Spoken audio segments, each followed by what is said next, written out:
Good evening and welcome to Tucker Carlson Tonight. As one of its many checks and balances, the Constitution, you probably remember, allows Congress to impeach a president for, quote, treason, bribery, or other high crimes and misdemeanors, end quote. Well, treason and bribery are fairly clear-cut. You know what those are. But what exactly are high crimes and misdemeanors? Scholars have debated that very question for centuries now, but no longer. This week, a group of newly elected Democratic members of Congress finally defined the term. Here it is. A high crime and misdemeanor is when you insult liberals. This weekend, the president wrote a series of nasty tweets about 4 congresswomen. You may have read about it. They were Ilhan Omar, Alexandria Ocasio-Cortez, Ayanna Pressley, and Rashida Tlaib.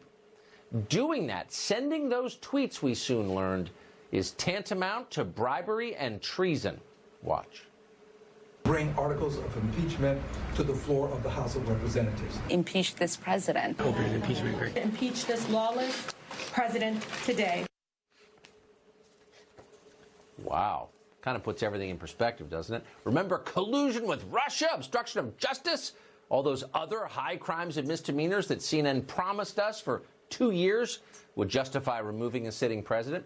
It turned out that none of that, bad as it was as immoral as hurting Ilhan Omar's feelings. Doing that, they're telling us on cable news, was the final straw. The president, though, seems unbothered by all of this. Here's what he said today. Go wherever they want, where they can stay. But they should love our country. They shouldn't hate our country.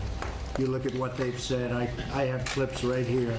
The most vile, horrible statements about our country, about Israel, about others. It's up to them. They can do what they want. They can leave, they can stay, but they should love our country, and they should work for the good of our country. Whatever you think of the president's original tweets, that, what you just heard, is indisputably true. Lawmakers in this country should love this country and the people of this country. If they don't, they shouldn't be lawmakers. It doesn't work. Lawmakers who dislike their country are like parents who despise their children. It doesn't end well, ever. Ilhan Omar, for example, despises the United States. We don't have to guess about it. She says so often. Listen to her, for example, explain that America and Al-Qaeda are morally indistinguishable.